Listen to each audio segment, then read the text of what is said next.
Bonjour très chers téléspectateurs de CLB officiel, je sais que vous êtes très nombreux à suivre votre émission Rétablissons la vérité. Rétablissons la vérité, votre émission qui vous donne vraiment de la clarté et une lumière sur certains points bibliques et tant spirituels. L'autre fois, vous étiez si nombreux à suivre votre émission et aujourd'hui, nous continuons avec toujours notre sujet, les accès du diable dans nos vies. Alors aujourd'hui c'est la continuité, on continue toujours avec Tonton Lumia, analyste penseur, et avec lui vous saurez comment fermer ses portes et qu'il faut faire pour ne pas donner l'accès au diable. Je suis Tonton Yann, l'homme qu'il faut à la place qu'il faut pour vous donner le meilleur. CLB officiel, là où la réflexion prend vie. Pas ce secret historien n'est interdit. Abonne-toi, prends place, ouvre grand ta pensée. Ici la lumière, y'en attend que toi pour briller. CLB officiel, là où la réflexion prend vie. Tonton Lumia, comment vous allez? Je vais bien, merci. Encore un autre jour avec toi dans ces plateaux. Toujours dans ces séries de émissions, Ouais. avec notre thème qui est vraiment important et captivant, C'est- les accès du diable dans nos vies. Oui, c'est très important de connaître quels sont les accès que le diable utilise. D'ailleurs, ceux qui nous ont suivis la dernière fois ont été bénis, fortement bénis. Voilà. Alors, je vous encourage aussi, vous qui êtes là aujourd'hui, de rester jusqu'à la fin parce que cette émission bénit beaucoup de gens. Ok. C'est très important. Mais Tonton Lumia, l'autre fois vous avez parlé des accès conscients que le diable utilise pour agir contre nous. Et aujourd'hui nous aimerions un peu que vous évaluez plutôt ces accès inconscients que les diables utilisent contre nous et comment on peut le fermer ces Ok, je vais accès-là. suggérer qu'on les fasse en 2 épisodes. Voilà. Parce que nous allons parler, je vais ajouter quelques accès inconscients. Je vais aussi expliquer comment les fermer. Et aussi, je vais encore ajouter quelques accès conscients que le diable utilise aussi. Ça sera dans le 2e épisode. En tout cas, cette émission sera divisée en 2 épisodes. Mais maintenant, là, je vais vous ajouter quelques accès inconscients que le diable utilise. Et comment le fermer Et aussi. comment les fermer. Je vous parlerai d'abord de 3 émotions que les gens ressentent le plus souvent. Les émotions qu'on appelle la jalousie, l'envie et la cupidité. Les 3 émotions-là. Ok. C'est aussi un accès que le diable utilise. La jalousie, l'envie Et la cupidité. 3 accès. Lorsque votre ami est peut-être béni, vous, au lieu de vous réjouir dans votre cœur pour cet ami, vous vous ressentez... Ça va.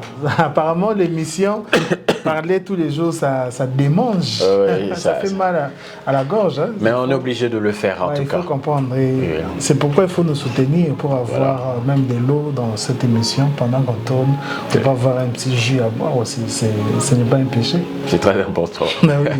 Alors, je parlais de la jalousie. Lorsque votre ami est béni, votre voisin, votre prochain est élevé, vous, au lieu de vous réjouir avec la personne, vous ressentez de la jalousie dans votre cœur. Parce que vous aimeriez que ce soit vous à sa place. Et cette jalousie-là est un accès que le diable utilise. Ok. Comment? Le diable va utiliser cette jalousie. Maintenant, ce ne sera pas contre vous, mais il va utiliser cette jalousie et vous transforme en arme, c'est-à-dire en canal de malédiction. C'est-à-dire que votre jalousie sera le canal par lequel le diable va passer pour détruire votre frère.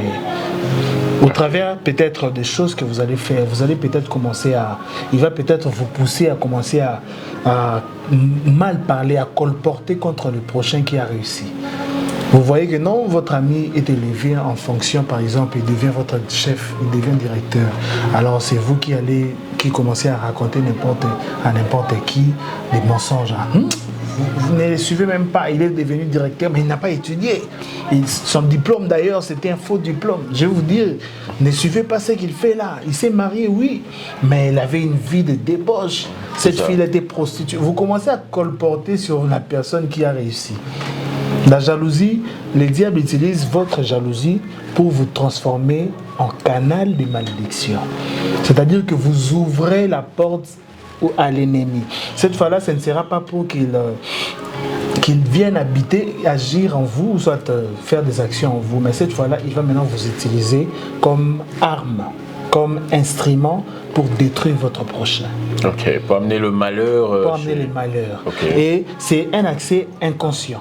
J'ai parlé de la jalousie, j'avais aussi parlé de l'envie. L'envie. Donc lorsque vous commencez à envier votre prochain, à envier les autres, envier les bonheurs des autres, vous enviez les objets que les autres ont. Mais il y a des fois, on a envie parce que pour s'inspirer de l'autre aussi, on se dit, il a une bonne vie et j'aimerais bien être comme ça, par exemple. Oui, ça c'est une envie qui est, bon, ce n'est pas vraiment de l'envie, mais c'est une chose qui est positive parce que ça peut t'aider à t'élever. Okay. Parce que des fois, ça nous arrive, lorsque on regarde nos prochains, on se dit, non, moi j'aimerais bien être comme ces messieurs. Voilà. Ça nous arrive aussi, même nous, comme nous qui parlons de Dieu, nous aimerions être comme le pasteur Marcelo, comme tel pasteur ou tel pasteur. Oui. Ce n'est pas un péché. Et mais quel genre d'envie que vous maintenant, parlez? L'envie qui devient un péché, c'est lorsqu'on envie, on commence à vouloir obtenir la chose que l'autre a. Ah, ok. Lorsque nous voulons obtenir, ou soit que ce soit nous et pas lui. Là, c'est très mal. Là, ça devient maintenant un problème. Ok. Parce que lui, il a acheté une voiture, et puisque toi, tu n'as pas de voiture, maintenant, tu deviens méchant contre lui. Ok. Ça, c'est aussi un sentiment qui ouvre, c'est une émotion qui ouvre l'accès à l'ennemi. J'avais aussi parlé j'ai parlé de l'envie, la jalousie, aussi la cupidité. La cupidité, je vous assure que c'est un accès inconscient que le diable utilise. La cupidité. Si vous êtes trop cupide, sachez que vous allez ouvrir des portes à l'ennemi. Parce que vous irez dans des endroits qu'il ne faut pas. Vous allez toucher les fétiches. Vous allez chercher la magie. On va vous initier de la sorcellerie dans des trucs qui sont louches, dans des trucs qui sont occultes, parce que vous êtes trop cupide. Vous avez l'amour de l'argent. La Bible dit, l'amour de l'argent est la racine de tous les maux. Les mots M-A-U-X, les mots, c'est-à-dire de toutes les souffrances, de tous les mal. L'amour de l'argent. C'est la Bible qui le dit, c'est pas moi. Okay, donc, si vous aimez, je n'ai pas dit que l'argent est mauvais. Voilà. Attention. Si vous aimez trop l'argent, l'amour de l'argent, c'est ça qui est la racine de tous les malheurs. Si vous aimez trop l'argent, sachez que vous allez faire naître beaucoup de malheurs dans votre vie. Et la cupidité, l'amour de l'argent, c'est la cupidité. C'est aussi un accès que le diable utilise. C'est aussi un accès inconscient. Et je vais aussi citer un quatrième accès inconscient que le diable utilise très souvent. Je parlerai des alliances et des promesses. Les alliances et les promesses. Lorsque vous faites des promesses aux gens, évitez de faire des promesses que vous savez que vous n'allez pas tenir. Évitez aussi de faire des alliances avec les gens que vous savez que vous ne tiendrez pas. Très souvent, ce sont les hommes qui sont des spécialistes en promesses. Ils promettent le mariage à beaucoup de filles. Les hommes promettent des mariages à beaucoup de filles et ne tiennent pas ces promesses-là.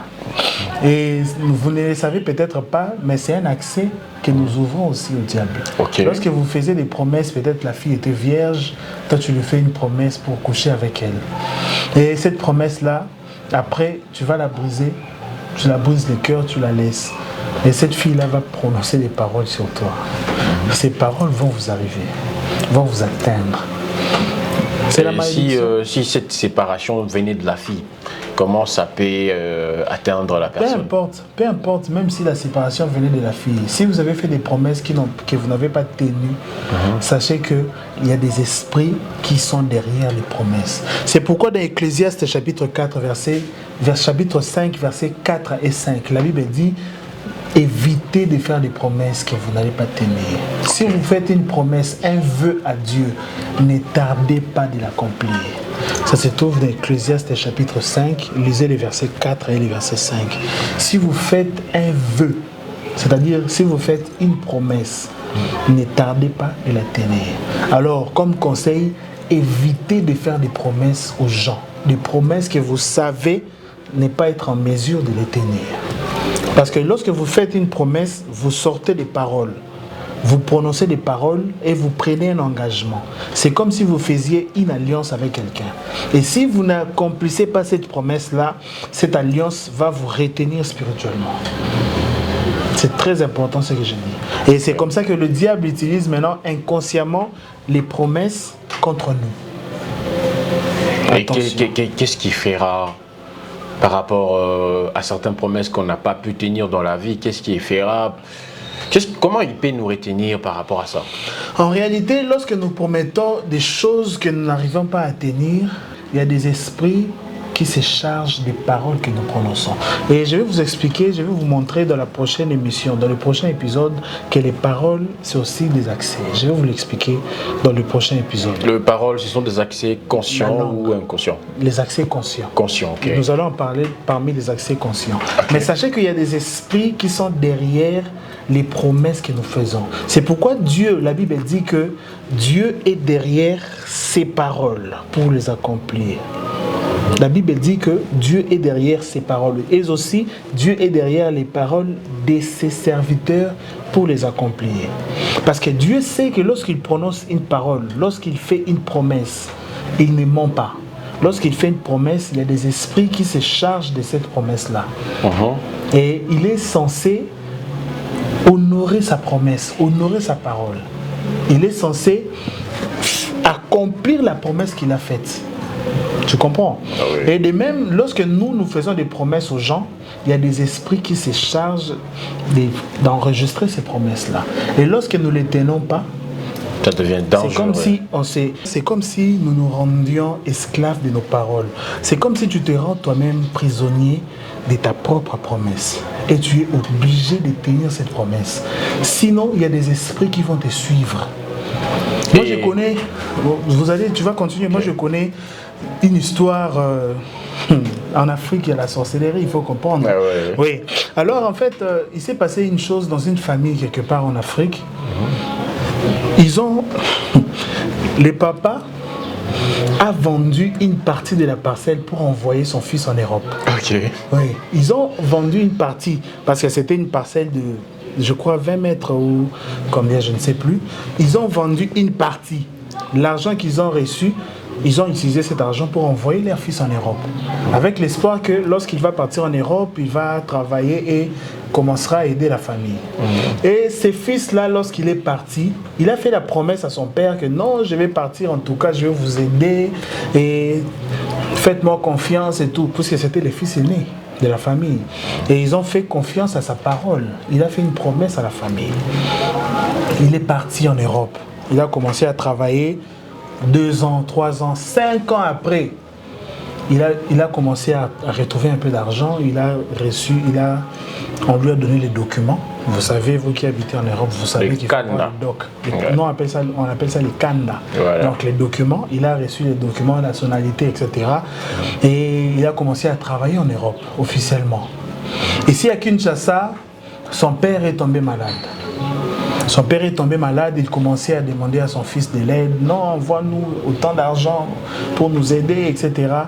Le fils, au lieu d'honorer la promesse qu'il avait faite, il a commencé à trouver les demandes de son père comme un dérangement. Il a commencé à éviter ses appels, il évitait ses appels. Des fois, quand on lui écrivait sur WhatsApp, son père écrit bonjour, mais lui, chez lui, bonjour apparaît, envoie-moi l'argent. Donc, il évitait même de répondre à un bonjour de son père. Ouais. Et qu'est-ce qui va se passer? Son père va mourir. Oh là là, son père va mourir, malheureusement. Malheureusement pour lui, son père va mourir de la maladie. Et pendant le deuil, les oncles qui étaient là, les oncles, les frères de son père, il y avait des sorciers dans cette famille-là. Ils n'ont pas été contents de l'acte que le fils a fait. Et qu'est-ce qu'il va faire d'ailleurs? Lorsque son père meurt, il va prendre un billet d'avion, venir à Kinshasa pour enterrer son père. Oh là là. Et imaginez maintenant, son père était malade, au lieu de l'aider, il n'a pas envoyé l'argent. Mais il est venu enterrer son père.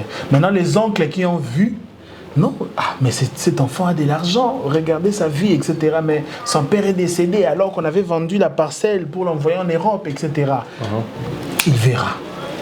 Vous savez, la sorcellerie. Encore des oncles africains. Il verra. Et qu'est-ce qui va se passer? Quelques temps après, quelques jours après l'enterrement, le garçon est rentré en Europe. Il est rentré en Europe. Et quand il est rentré, c'est là les débuts de tous ces problèmes. Oh là là. Ses oncles ont fait des gris-gris, la sorcellerie. Je ne sais pas ce qu'ils avaient fait parce que moi je n'étais pas là.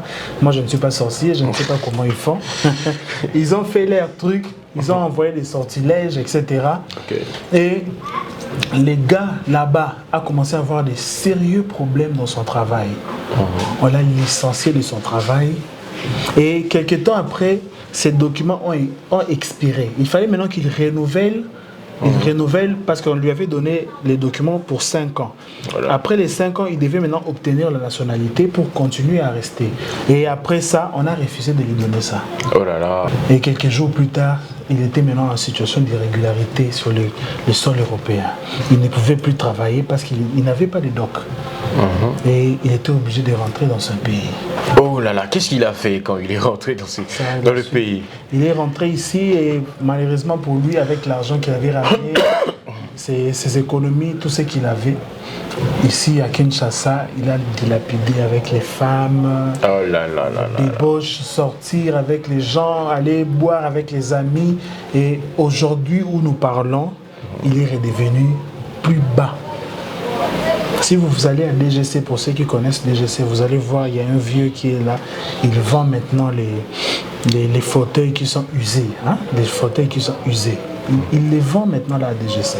Alors qu'il était en Europe autrefois. Oh là là. La promesse est un accès. C'est pour ça qu'on dit que la promesse est une dette. Oui. La promesse est une dette. Ça, c'est les Français qui le disent. Parce que quand vous avez une dette envers quelqu'un, il faut l'honorer.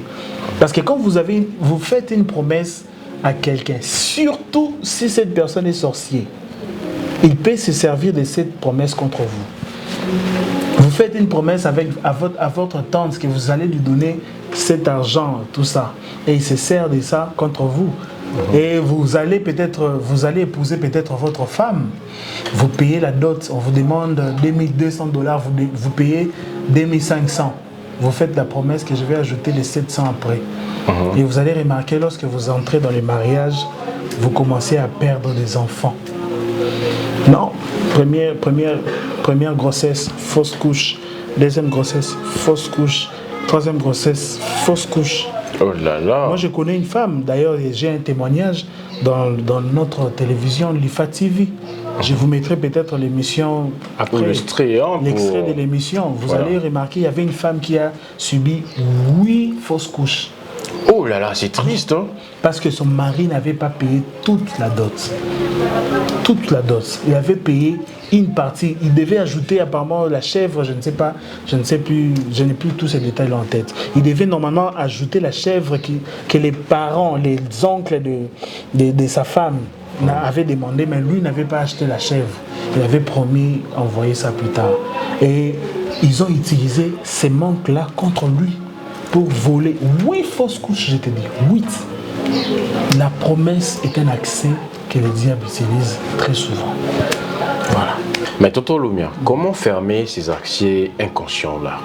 Ok, les accès inconscients que j'avais parlé de la jalousie, l'envie et la cupidité.